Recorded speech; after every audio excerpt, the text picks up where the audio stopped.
ರಣಧೀರ ಶೂರ ನಾಡಪ್ರಭು ಇತಿಹಾಸ ಬರೆದ ಸರದಾರ ಕೆಂಪೇಗೌಡ.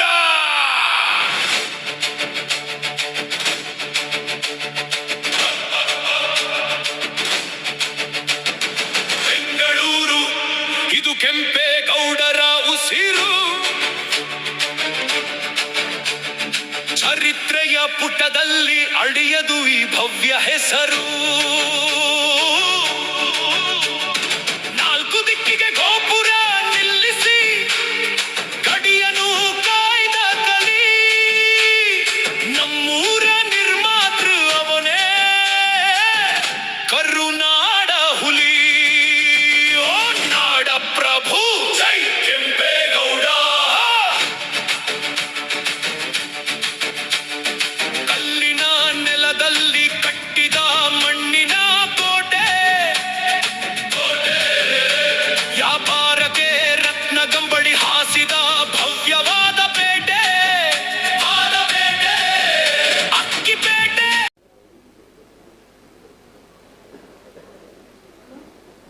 ನಮ್ಮ ಗೌರವಾನ್ವಿತ ಶಾಸಕರಾದಂತಹ ಹಾಗೂ ಮಾಜಿ ಮಂತ್ರಿಗಳಾದಂತಹ ಶ್ರೀ ಗೋಪಾಲಯ್ಯ ಸಾರ್ ಅವರು ಗುರುವಂದನೆಯ ಕಾರ್ಯಕ್ರಮವನ್ನು ನೆರವೇರಿಸಿಕೊಳ್ಬೇಕೆಂದು ಅವರಲ್ಲಿ ಪ್ರಾರ್ಥನೆ ಮಾಡ್ತಾ ಇದ್ದೀನಿ. ಬನ್ನಿ ದಯವಿಟ್ಟು.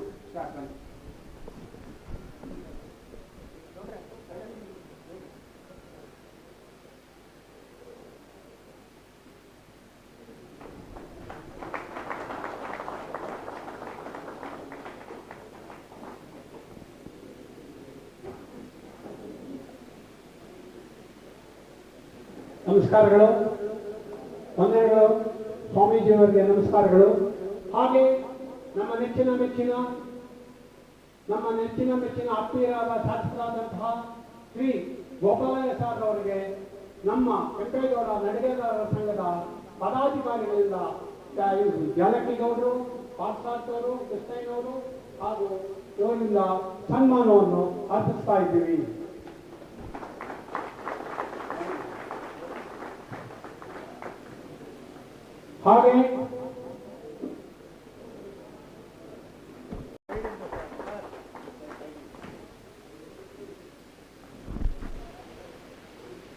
ಹಾಗೆ ನಮ್ಮ ವೆಂಕಟೇಶ್ ವತಿಯಿಂದ 517ನೇ ನಾಡಪ್ರಭು ಕೆಂಪೇಗೌಡರ ಜಯಂತ್ಯೋತ್ಸವದ ಶುಭಾಶಯವನ್ನು ಕೋರ್ತಾ, ಈ ಕಾರ್ಯಕ್ರಮದ ದಿವ್ಯ ಸಾನ್ನಿಧ್ಯವನ್ನು ವಹಿಸಿರ್ತಕ್ಕಂಥ ಪರಮಪೂಜ್ಯ ಶ್ರೀ ಸೋಮನಾಥ ಸ್ವಾಮೀಜಿಯವರ ಪಾದಗಳಿಗೆ ನಮಸ್ಕಾರಗಳನ್ನು ಮಾಡ್ತಾ, ಈ ಕಾರ್ಯಕ್ರಮದಲ್ಲಿ ಉಪಸ್ಥಿತಕ್ಕಂಥ ಮಾಜಿ ಉಪಮಹಾಪೌರರು, ಬೆಂಗಳೂರು ಉತ್ತರ ಜಿಲ್ಲೆಯ ಬಿಜೆಪಿ ಅಧ್ಯಕ್ಷರಾದ ಹರೀಶ್ ಅವರೇ,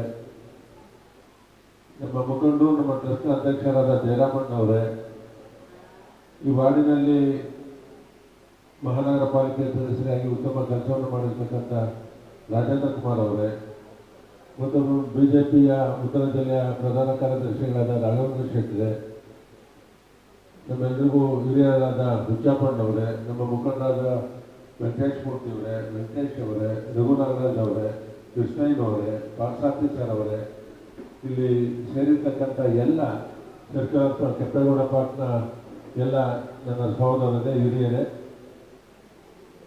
ಬೆಂಗಳೂರು ಇವತ್ತು ಇಷ್ಟೊಂದು ದೊಡ್ಡ ಮಟ್ಟಕ್ಕೆ ಬೆಳಿಬೇಕಾದ್ರೆ ನಾಡಪ್ರಭು ಕೆಂಪೇಗೌಡರ ಏನೊಂದು ದೂರದೃಷ್ಟಿ ಇತ್ತು.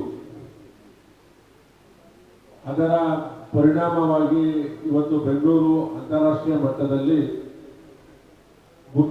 ಗುರುತಿಸ್ತಕ್ಕಂಥದ್ದಲ್ಲಿ ಅತ್ಯಂತ ಒಂದು ಪ್ರಮುಖ ಪಾತ್ರವನ್ನು ವಹಿಸಿ ಆ ನಾಡ ದೊರೆ ಬೆಂಗಳೂರು ಅಭಿವೃದ್ಧಿ ಆಗಬೇಕು, ಈ ರಾಜ್ಯದಲ್ಲಿರ್ತಕ್ಕಂಥ ಎಲ್ಲ ಸಮುದಾಯದವರಿಗೂ ಬೆಂಗಳೂರಿನಲ್ಲಿ ಅವರ ವ್ಯಾಪಾರಕ್ಕೆ ತಕ್ಕಂತೆ ಊರುಗಳನ್ನು ಕಟ್ಟಿ ಅವರಿಗೆ ಅನುಕೂಲ ಮಾಡ್ತಕ್ಕಂಥದ್ರಲ್ಲಿ ನಾಡಪ್ರಭು ಕೆಂಪೇಗೌಡರು ಅತ್ಯಂತ ಒಂದು ಪ್ರಮುಖವಾದ ಪಾತ್ರವನ್ನು ವಹಿಸಿ ಇವತ್ತು ನಾವೆಲ್ಲ ಬೆಂಗಳೂರಿನಲ್ಲಿ ಒಂದು ಸುರಕ್ಷಿತವಾಗಿ ಇರ್ತೀವಿ ಅಂದರೆ ಅದಕ್ಕೆ ಮೊಟ್ಟ ಮೊದಲನೇ ಕಾರಣ ನಾಡಪ್ರಭು ಕೆಂಪೇಗೌಡರು ಅಂತಕ್ಕಂಥದ್ದು ಹೇಳಿದ್ರೆ ತಪ್ಪಾಗಲಾರದು ಅಂತಕ್ಕಂಥ ಮಾತನ್ನೇ ಹೇಳೋದಕ್ಕೆ ಬಯಸ್ತಾ ಇದ್ದಾರೆ. ನಿನ್ನೆ ದಿನ ನಡೆದಂಥ ಕಾರ್ಯಕ್ರಮದಲ್ಲಿ ಅನೇಕ ಕಡೆ, ನೂರಾರು ಕಡೆ, ಸಾವಿರಾರು ಕಡೆ ಕೆಂಪೇಗೌಡ ಜನ್ಮದಿನಾಚರಣೆಯನ್ನು ಮಾಡಿರ್ತಕ್ಕಂಥದ್ದು ನೋಡ್ತೀವಿ. ಹಲವಾರು ವರ್ಷಗಳಿಂದ ಇಲ್ಲೂ ಸಹ ನಾಡಪ್ರಭು ಕೆಂಪೇಗೌಡರ ಒಂದು ಜನ್ಮದಿನಾಚರಣೆಯನ್ನು ಮಾಡ್ತಕ್ಕಂಥದ್ದು ನೋಡ್ಕೊಂಡು ಬಂದಿದ್ದೇವೆ. ಇಲ್ಲೆಲ್ಲ ಇವತ್ತು ಈ ಪಾರ್ಕ್ನಲ್ಲಿ ಇರ್ತಕ್ಕಂಥ ಎಲ್ಲ ನಡೆಗೆದಾರ ಎಲ್ಲ ಹಿರಿಯರು ತಾವೆಲ್ಲ 5:30, 6 ಗಂಟೆಗೆ, 6:30, 7 ಗಂಟೆಗೆ ತಾವೆಲ್ಲ ಇಲ್ಲಿಗೇನು ವಾಕಿಂಗ್ ಬರ್ತೀರಿ. പക്ഷേ ಇವತ್ತು ನಮ್ಮ ಕ್ಷೇತ್ರದಲ್ಲಿ ಮತ್ತು ಸುತ್ತಮುತ್ತಲ ಕ್ಷೇತ್ರದಲ್ಲಿ ಇವತ್ತು ಈ ಪಾರ್ಕ್ ಅಭಿವೃದ್ಧಿ ಆಗೈತೆ. ಇದು ಅಂತಂದರೆ ಆ ನಾಡಪ್ರಭು ಕೆಂಪೇಗೌಡರು ಏನು ಕೆರೆ ಕಟ್ಟೆ ಉಳಿಬೇಕು, ಮರ ಉಳಿಬೇಕು, ಅವರ ಒಂದು ಚಿಂತನೆ ಏನಿತ್ತು, ಇವತ್ತು ಸಾವಿರಾರು ಜನ ಬರೋದಕ್ಕೂ ಅವರ ಪ್ರೇರಣೆಯ ಕಾರಣ ಅಂತಕ್ಕಂಥದ್ದು ಈ ಸಂದರ್ಭದಲ್ಲಿ ಹೇಳಿ ನಾನು ನಿಮ್ಮಲ್ಲಿ ಒಂದು ವಿನಂತಿಯನ್ನು ಮಾಡ್ತಿರ್ತಕ್ಕಂಥದ್ದು. ಈಗ ಮಲ್ಲೇಶ್ವರದಲ್ಲಿ ಒಂದು ಮರ ಆಗ್ತಕ್ಕಂಥ ಒಂದು ಇದಕ್ಕೆ ಜಾಗ ಬಂದರೆ ಬೆಳಗ್ಗೆ 6 ಕಾಲಿಗೆ ನಾನು ಇಲ್ಲಿರ್ತಕ್ಕಂಥ ಎಲ್ಲರಲ್ಲೂ ನಾನು ಕೈ ಮುಗಿದು ವಿನಂತಿಯನ್ನು ಮಾಡ್ಕೊಳ್ತೇನೆ. ಒಂದು ಕುಟುಂಬಕ್ಕೊಂದು ಒಂದು ಗಿಡವನ್ನು ನೆಡಬೇಕು. ಒಂದು ಕುಟುಂಬಕ್ಕೆ ನಾನು ನಾಳೆನೇ ಒಂದಷ್ಟು ಸಸಿಗಳನ್ನು ಹೊಂಗೆ ಮತ್ತು ಬೇವು ನೆರಳೆ ಇಲ್ಲಿಗೆ ಕಳಿಸ್ಕೊಡ್ತೀನಿ, ಇಲ್ಲಿ ಕಳಿಸ್ಕೊಡ್ತೀನಿ. ನಿಮ್ಮ ಮನೆ ಮುಂದೆ ಎಲ್ಲಿ ಜಾಗ ಇದೆ, ಪಾರ್ಕಲ್ಲಿ ಎಲ್ಲಿ ಜಾಗ ಇದೆ, ರಸ್ತೆನಲ್ಲಿ ಎಲ್ಲಿ ಜಾಗ ಇದೆ, ಅದನ್ನು ನಾವು ಮಾಡಬೇಕು ಅಂತಕ್ಕಂಥದ್ದನ್ನ ನಾನು ನಿಮ್ಮೆಲ್ಲರಲ್ಲೂ ವಿನಂತಿಯನ್ನು ಮಾಡ್ಕೊತೀನಿ. ಇನ್ನು ಅಭಿವೃದ್ಧಿ ವಿಚಾರದಲ್ಲಿ ಯಾವುದೇ ಬಡಾವಣೆಗಳಿಲ್ಲ, ಎಲ್ಲ ಬಡಾವಣೆಗಳನ್ನು ತಗೊಂಡಿದ್ದೀನಿ. ಇನ್ನೊಂದು 2 ತಿಂಗಳಲ್ಲಿ ನಾನು ಏನು ಹೇಳ್ತೀನಿ, ಎಲ್ಲ ಬಡಾವಣೆ, ಎಲ್ಲ ರಸ್ತೆಗಳ ಅಭಿವೃದ್ಧಿ ಆಗುತ್ತೆ. ಆ ಗಿಡಗಳಾಗ್ತಕ್ಕಂಥದ್ದು ಒಂದು ಗಿಡ ಹಾಕಿದ್ರೆ, ಅದು ಒಂದು ಹಣ್ಣಿನ ಗಿಡ ಹಾಕಿದ್ರೆ 10 ಪಕ್ಷಿಗಳಿಗೆ ಆಹಾರ ಆಗುತ್ತೆ. ಒಂದು ಗಿಡ ಹಾಕಿದ್ರೆ ನೂರಾರು ಜನರಿಗೆ ನೆರಳನ್ನು ಕೊಡುತ್ತೆ, ನಮಗೆ ಗಾಳಿಯನ್ನು ಕೊಡುತ್ತೆ. ಇವತ್ತು ಒಂದು ಹಸಿರು ಬೆಂಗಳೂರು ಅಂತಕ್ಕಂಥದ್ದು ಏನಾಗಿದೆ, ಇಡೀ ವಿಶ್ವದಲ್ಲೇ ಬೆಂಗಳೂರಿಗೆ ಒಂದು ವಿಶಿಷ್ಟವಾದ ಸ್ಥಾನಮಾನ ಇದೆ. ಇವತ್ತು ಬೆಳಗ್ಗೆ ಏನು ಕೆಂಪೇಗೌಡರು 4 ಗೋಪುರಗಳನ್ನು ಕಟ್ಟಿ ಇಷ್ಟಲ್ಲೇ ಇರಬೇಕು ಅಂತಕ್ಕಂಥದ್ದು ಏನಿತ್ತು, ಇವತ್ತು ಅದನ್ನು ಬಿಟ್ಟು ಬಹಳಷ್ಟು ಮುಂದಕ್ಕೆ ಹೋಗಿರೋದ್ರಿಂದ ಗಿಡ ನೆಡ್ತಕ್ಕಂಥದ್ದಲ್ಲಿ ನೀವೆಲ್ಲ ಸಹಕಾರವನ್ನು ಕೊಡಬೇಕು ಅಂತಕ್ಕಂಥದ್ದನ್ನ ಈ ಸಂದರ್ಭದಲ್ಲಿ ನೀವೆಲ್ಲರೂ ಒಂದ್ಸಲ ನಾನು ಮಾತುಕೊಡ್ತೇನೆ. ನಮಸ್ಕಾರ. ನಿರ್ಮಲಾನಂದನಾಥ ಮಹಾಸ್ವಾಮಿ ಶಾಸ್ತ್ರವನ್ನು ಮಾಡ್ಕೊಂಡು ಕೆಂಪೇಗೌಡರ ಜಯಂತಿಯ ಅಂಗವಾಗಿ ಈ ಭಾಗದ ಎಲ್ಲ ಹಿರಿಯರು, ಗಣ್ಯರು, ಸಮಾಜ ಸೇವಕರು ಸೇರಿ ಎಲ್ಲ ಕಡೆ ನಿನ್ನೆ ಕೆಂಪೇಗೌಡರ ಜಯಂತಿಯನ್ನು ಶಾಸಕರು ಹೇಳಿದ ಹಾಗೆ ಎಲ್ಲ ಕಡೆ ದೊಡ್ಡದಾಗಿ ಚಿಕ್ಕದಾಗಿ ಸರ್ಕಾರ ಎಲ್ಲರೂ ಭಾಳ ಸಂಭ್ರಮದಿಂದ ಆಚರಣೆ ಮಾಡಿದ್ದಾರೆ. ಹಾಗೆ ಈ ಭಾಗದಲ್ಲಿ ಈ ದಿನ ಕೆಂಪೇಗೌಡರ ಜಯಂತಿಯನ್ನು ಬೆಳಗ್ಗೆ ಪ್ರಾತಃ ಕಾಲ ಭಾನುವಾರ ಎಲ್ಲರೂ ಸ್ವಲ್ಪ ವಿರಾಮವಾಗಿರ್ತಾರೆ ಅಂತೇಳಿ ಕಾರ್ಯಕ್ರಮವನ್ನು ಹಮ್ಮಿಕೊಂಡಿದ್ದಾರೆ.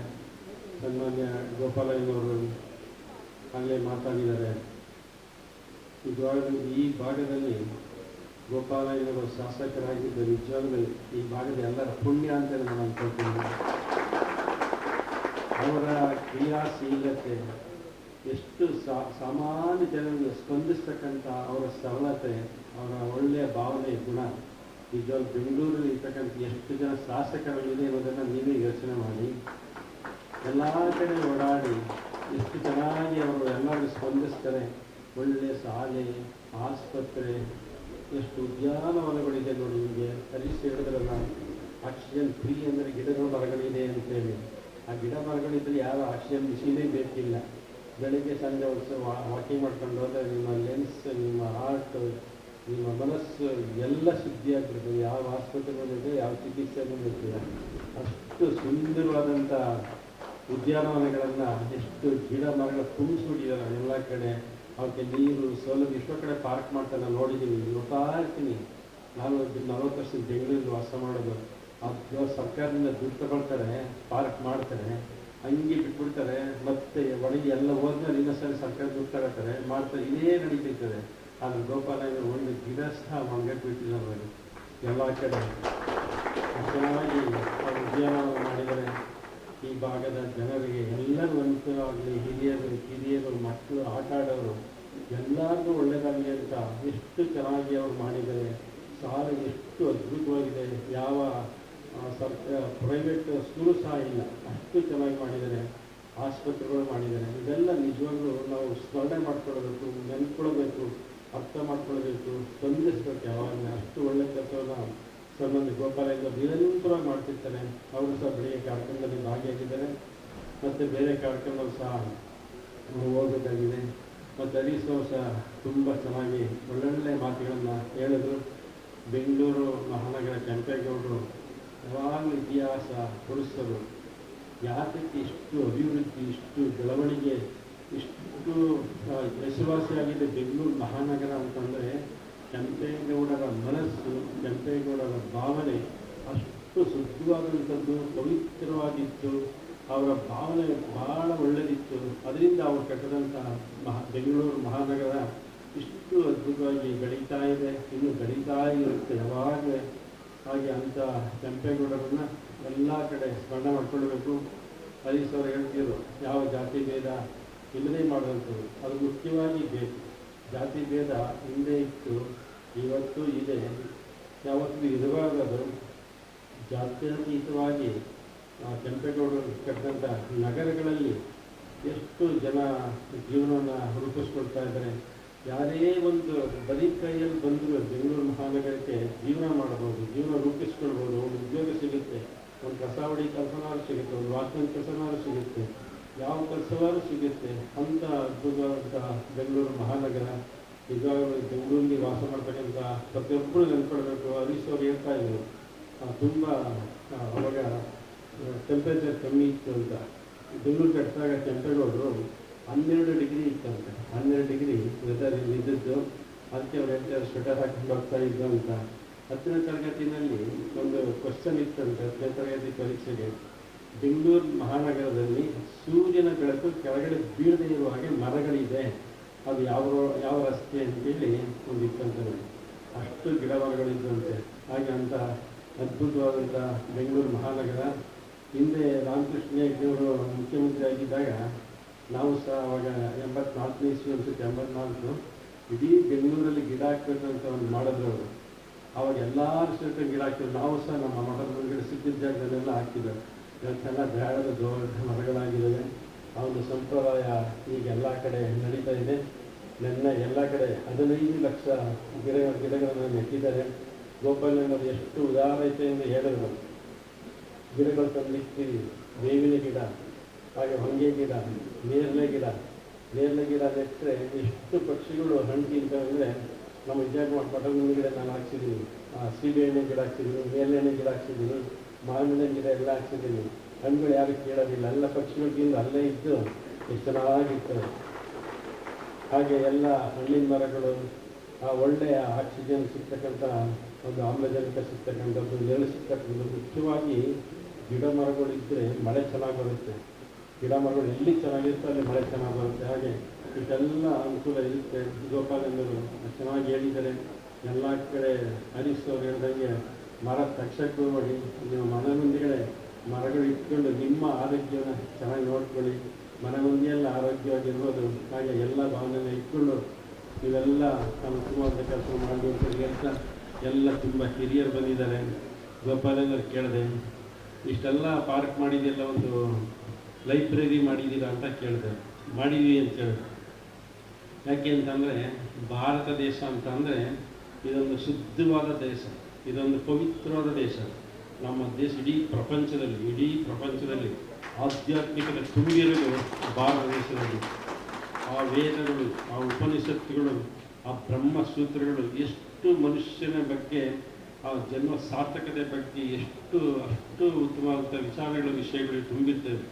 ನಮ್ಮ ಕರ್ನಾಟಕದಲ್ಲಿ ಬೇಕಾದಷ್ಟು ಜನ ದೊಡ್ಡ ಕವಿಗಳು, ಕುವೆಂಪುರಾದಿಯಾಗಿ ಬೇಕಾದಷ್ಟು ಜನ ಕವಿಗಳು ಉತ್ತಮವಾದಂಥ ಗ್ರಂಥಗಳನ್ನು ಬರೆದಿದ್ದಾರೆ.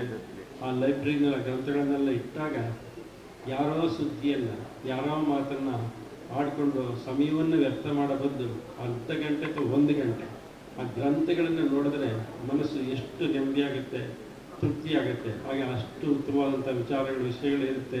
ಲೈಬ್ರರಿಯನ್ನು ಸಾಕಷ್ಟು ಎಲ್ಲ ಕಡೆ ಗೋಪಾಲಯ್ಯ ಚಿಕ್ಕದಾಗಾದರೂ ಲೈಬ್ರರಿಯನ್ನು ಮಾಡಿ ಆಧ್ಯಾತ್ಮಿಕವಾದಂಥ ಗ್ರಂಥಗಳನ್ನು ವೇದ ಉಪನಿಷತ್ತು ಭಗವದ್ಗೀತೆಗಳನ್ನು ಇಟ್ಟರೆ ಕೆಲವರೆಲ್ಲ ಅದನ್ನು ತಿಳ್ಕೊಳ್ಳೋಕ್ಕೆ ತುಂಬ ಸಾಧ್ಯ ಆಗುತ್ತೆ ಅಂತೇಳಿ ಹೇಳ್ತಾ, ವೇದಿಕೆ ಮೇಲೆ ಎಲ್ಲರ ಹೆಸರು ಗೋಪಾಲಂದರು ಹರೀಶ್ವರೆಲ್ಲ ಹೇಳಿದರೆ ನಿಮಗೆಲ್ಲರೂ ಚಿರಪರಿಚಿತನೇ. ಆದ್ದರಿಂದ ಬೆಳಿಗ್ಗೆ ಕಾರ್ಯಕ್ರಮ ಇಷ್ಟೆಲ್ಲ ಬಂದಿದ್ದೀರ, ಭಾಳ ಸಂತೋಷ ಆಯಿತು, ಭಾಳ ಆನಂದ ಆಯಿತು. ನೀವೆಲ್ಲರೂ ದೇವರ ಗುರುಗಳ ಕೃಪೆ ಆಶೀರ್ವಾದ ಸದಾ ಇಲ್ಲಿ ಅಂತೇಳಿ ಭಗವಂತನಲ್ಲಿ ಪ್ರಾರ್ಥಿಸಿ ನನ್ನ ಮಾತನ್ನು ಮುಗಿಸ್ತೇನೆ. ಸುಲ್ತಾನ್ಪೇಟೆ ಅಂತಾನೂ ಕಟ್ಟಿದ್ರು. ಯಾಕೆ ಸುಲ್ತಾನ್ಪೇಟೆ ಕಟ್ಟಿದ್ರು ಅಂದ್ರೆ ಅರಬ್ಬರು ಅಲ್ಲಿಂದ ತಗೊಂಡ್ಬಂದು ಕುದುರೆಗಳು ಮಾರೋದಕ್ಕೂ ಒಂದು ಸುಲ್ತಾನ್ಪೇಟೆ ಕಟ್ಟಿದ್ದಾರೆ. ನಮ್ಗೆ ಎಷ್ಟೋ ಜನಕ್ಕೆ ಗೊತ್ತಿಲ್ಲ, ಶಿವಾಜಿ ಮಹಾರಾಜರು ಮದುವೆ ಆದಂತ ಶಾದಿ ಮಾಲ್ ಇವತ್ತು ಬಳೆಪೇಟೆ ಹಳ್ಳೆಪೇಟೆಯಲ್ಲಿ ಇದೆ. ನಾವ್ ಯಾರು ಹೋಗಿ ನೋಡಿಲ್ಲ ಅಷ್ಟೇ. ಶಾದಿ ಮಾಲ್ ಅಂತ ಇವತ್ತು ಇದೆ. ಅದು ಶಿವಾಜಿ ಮಹಾರಾಜರು ಮದುವೆ ಆದಂತ ಸ್ಥಳ. ಅಂತ ಮಹತ್ವವಾದ ಬೆಂಗಳೂರು ನಿರ್ಮಾತ ಬೆಂಗಳೂರು ಕೆಂಪೇಗೌಡರನ್ನ ನಾವು ಪ್ರತಿ ವರ್ಷ ಅವ್ರನ್ನ ನೆನ್ಸ್ಕೊಂತೀವಿ. ಆದ್ರೆ ಅವ್ರು ಅನ್ಕೊಂಡಿದ್ದಂತ ಬೆಂಗಳೂರನ್ನ ನಾವು ಎಲ್ಲೋ ನಶಿಸೋಕೆ ಬಿಡ್ತಾ ಇದೀವಿ. ಈಗ ತಾನೆ ನಮ್ಮ ಗೋಪಾಲಣ್ಣ ಅವ್ರು ಹೇಳಿದ್ರು, ಮರಕ್ಕಾಗಿ ಓಟ ಅಂತ. ಈಗ ತಾನೆ ಬೆಳಿಗ್ಗೆ ಒಂದು ನಮ್ಮ ಮಲ್ಲೇಶ್ವರಂ ಅಲ್ಲಿ ಒಂದು ಓಟ ಇತ್ತು. ನಾವೇನ ಅಪ್ಪಿತಪ್ಪಿ ಮರಗಳೇನ ಮೊಬೈಲ್ ಟವರ್ ಆಗ್ಬಿಟ್ಟಿದ್ರೆ ನನಗನ್ಸುತ್ತೆ ಎಲ್ಲಾರ ಮನೇಲಿ 5-5 ಗಿಡ ನೆಡ್ಸ್ಬಿಟ್ಟಿರೋರು, 5-5 ಮರ ಬೆಳೆಸ್ಬಿಟ್ಟಿರೋರು. ಫ್ರೀಯಾಗಿ ಏನಾರ ವೈಫೈ ಬಂದ್ಬಿಟ್ಟಿದ್ರೆ ಆ ಮರದಿಂದ ಎಲ್ಲ ಬೆಳೆಸ್ಬಿಟ್ಟಿರೋರು. ಆದ್ರೆ ಇವತ್ತೇನಾಗ್ಬಿಟ್ಟೈತೆ, ಮರ ಕಡಿಬೇಕು. ನಮ್ಮನೆ ಮುಂದೆ ಮರ ಇರ್ಬಾರ್ದು. ಯಾವಾಗ ಹೇಳ್ತಾರೆ ಭಗತ್ ಸಿಂಗ್ ಬೇಕಂತ, ಅಂದ್ರೆ ನಮ್ಮನೇಲಿ ಹುಟ್ಟಬಾರ್ದಂತೆ, ಪಕ್ಕದ ಮನೇಲಿ ಹುಟ್ಟಬೇಕಂತ. ಹಂಗೆ ಇವತ್ತು ಎಲ್ಲಾರ್ಗು ಮರ ಬೇಕು, ಚೆನ್ನಾಗಿರ್ಬೇಕು, AC ಇರ್ಬೇಕು. ಆದ್ರೆ ಅವ್ರ ಮನೆ ಮುಂದೆ ಮರ ಬೇಡ, ಫಸ್ಟ್ ಈ ಮರ ತೆಗೀರಿ. ಇದನ್ನೇ ಹೇಳ್ತಾರೆ ಹೊತ್ತು. ಆ ಮರ ಇದ್ರೆ ಒಂದು 100 ಜನಕ್ಕೆ ಒಳ್ಳೇದಾಗುತ್ತೆ, 100 ಜನಕ್ಕೆ ಆಮ್ಲಜನಕ ಕೊಡುತ್ತೆ ಅನ್ನೋದು ನಾವು ಮರ್ತೋಗ್ತಾ ಇದೀವಿ. ಫ್ರೀಯಾಗಿ ಕೊಡ್ತಾ ಇದೀವಿ ಆಮ್ಲಜನಕ ಆ ಮರಗಳು. ನೀವೇನ ಹೋಗ್ಬಿಟ್ಟು ICU ಹೋಗ್ಬಿಟ್ರೆ ಗೊತ್ತುತ್ತಾನೆ ಹಾಕಿದ್ರೆ ಆಕ್ಸಿಜನ್ ಎಷ್ಟು ಚಾರ್ಜ್ ಮಾಡ್ತಾರೆ ಅದಕ್ಕೆ ಅಂತ. ಇಲ್ಲಿ ಫ್ರೀ ನಮ್ಮ ಮರಗಳೆಲ್ಲ ಕೊಡ್ತಾ ಇರೋದು ಫ್ರೀ ಆಕ್ಸಿಜನ್. ಯಾರ ಹತ್ರ ದುಡ್ಡು ಇಸ್ಕೊಂತ ಇಲ್ಲ. ಅಂತ ಮರಗಳನ್ನ ನಾವು ಸಂರಕ್ಷಣೆ ಮಾಡಿದ್ರೆ ಮುಂದಿನ ಪೀಳಿಗೆಗೆ ಬೆಂಗಳೂರು ಉಳಿತೈತೆ. ಬೆಂಗಳೂರಲ್ಲಿ ನಾವು ವಾಸಿಸ್ಬೋದು. ಇದ್ರೆ ಡೆಟ್ರಾಟ್ ಅಂತ ಒಂದು ಅಮೆರಿಕಲ್ ಒಂದು ಇದಿದೆ, ಸಿಟಿ ಇದೆ. ಅದು ಒಂದು ಕಾಲದಲ್ಲಿ capital city of motorbikes ಅಂತ, ಮೋಟರ್ ಸೈಕಲ್ ಮೋಟರ್ ಪಾರ್ಟ್ಸ್ಗೆ. It was motor cop city ಅಂತ ಹೇಳೋರು. ಇವತ್ತು ಡೆಟ್ರಾಟ್ ಒಂದು ಗೋಸ್ಟ್ ಸಿಟಿ ಆಗ್ಬಿಟ್ಟಿದೆ. ಯಾರಿಲ್ಲ ಅಲ್ಲಿ ವಾಚಿಸಕ್ಕೆ. ಯಾಕಂದ್ರೆ ಎಲ್ಲ ಎಕನಾಮಿ ಬಿದ್ದೋಗಿ ಯಾವುದು ಕಾರ್ ಮ್ಯಾನುಫ್ಯಾಕ್ಚರಿಂಗ್ ಯೂನಿಟ್ ಇಲ್ಲ. ಅಲ್ಲಿ ಜನನು ಇವತ್ತು ವಾಸಕ್ಕಾಗಲ್ಲ. ಯಾಕಂದ್ರೆ ಅಷ್ಟು ಪೊಲ್ಯೂಷನ್ ಆಗೋಗ್ಬಿಟ್ಟು ಇವತ್ತು ಡೆಟ್ರಾಟ್ ಸಿಟಿ ಒಂದು ಗೋಸ್ಟ್ ಸಿಟಿ ಆಗಿದೆ. ಚೈನಾಲ್ಲೂ ಸಾಕಷ್ಟು ಗೋಸ್ಟ್ ಸಿಟಿಗಳು ಹಿಂಗಾಗಿದೆ. ಯಾಕಂದ್ರೆ ಅಲ್ಲಿ ಜಾಸ್ತಿ ಪೊಲ್ಯೂಷನ್ ಆಗಿ ಕೆಲವು ಕಡೆ. ಅಂತ ಒಂದು ಆಗಂತ ಸ್ಥಿತಿಗೆ ಕೆಂಪೇಗೌಡರು ಕಟ್ಟಿದಂತ ಬೆಂಗಳೂರನ್ನ ನಾವು ಮಾಡೋದ್ ಬೇಡ. ನಾವೆಲ್ಲ ಇವತ್ತಿಂದ ಪಣ ತೊಡೋಣ. ಸಿಂಗಲ್ ಯೂಸ್ ಪ್ಲಾಸ್ಟಿಕ್ ನಾವು ಯೂಸ್ ಮಾಡಲ್ಲ. ನಮ್ಮ ಮರಗಳನ್ನ, ನಮ್ಮ ಪಕ್ಕದ ಮನೆ ಇರೋ ಮರಗಳನ್ನ, ನಮ್ಮ ಮನೆ ಮುಂದೆ ಇರೋ ಮರಗಳನ್ನ ಯಾವುದೇ ಕಾರಣಕ್ಕೂ ನಾವು ಕಡಿಯಕ್ಕೆ ಬಿಡಲ್ಲ ಅಂತ ಪಣ ತೊಟ್ಟು ಇವತ್ತು ಒಂದು ಕೆಂಪೇಗೌಡರಿಗೆ ನಮ್ಮ ಅರ್ಪಣೆಯನ್ನ ಮಾಡೋಣ ಅಂತ ಹೇಳಿ ನನಗೆ ಮಾತಾಡಕ್ಕೆ ಅವಕಾಶ ಮಾಡಿಕೊಟ್ಟಂತ ಎಲ್ರಿಗೂ ಹೊಂದಿಸಿ ನನ್ನ ಮಾತನ್ನ ಮುಗಿಸ್ತೀನಿ. ಜೈ ಹಿಂದ್, ಜೈ ಕರ್ನಾಟಕ ಮಾತೆ, ಜೈ ಬೆಂಗಳೂರು.